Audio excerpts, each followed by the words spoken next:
But we'll move on to this Made in Australia plan. The Prime Minister's speech coming up a little later on with the extra details. Some have been leaked already this morning. James, what do you make of it so far? Well, we all want a future made in Australia, but I've got absolutely no confidence at all that this government or the policies that it has will deliver that. In fact, everything that this government has done in the last 2 years has taken us in the opposite direction. It's made it harder to make things in Australia. It's made it harder to do business in Australia. Just look what they've done to energy. Energy prices are out of control and among the worst in the developed world. And how on earth can you be internationally competitive? How on earth can you make things here if you're constantly driving up energy prices with an ideological approach to our energy system, ruling out reliable baseload affordable power like nuclear energy, and instead having a renewable only as approach? And we've seen the devastating consequences of that.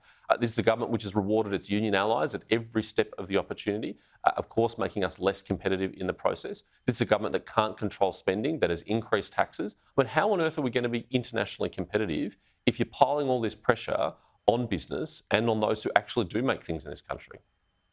Governments all over the world are intervening aggressively post-COVID. You've got the US, UK, Japan, South Korea, European nations among them too.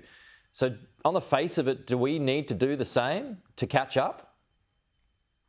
Pete, I'm deeply sceptical about the merits of centrally planning your economy to try and make it competitive. Politicians and bureaucrats are not the best placed to choose where scarce resources like capital are allocated in an economy. That's what markets are for. And history shows us how often it fails in the past when that happens. But it's particularly the case for a small open trading economy like Australia. We just cannot deploy anywhere near the level of subsidies that our major competitors can. We shouldn't try and compete on that way. We should try and compete with our ingenuity, with our innovation, with our competitiveness, with our entrepreneurship, with our creativity, by backing business and industry with the policy settings that they need to succeed, like affordable energy, flexible labour markets, light touch on regulation, low taxes. They're the kind of things that will make Australia competitive internationally. They're the kind of things that will help us make things and make us prosperous, not this top-down, Canberra-centric, politicians decide approach, which is just going to be littered with failures that has always been in the past. All right, James Paterson, we'll leave it there. Appreciate your time as always, though. We will talk to you again soon. Thanks, and mate. James is not on his own when it comes to criticism of this plan today.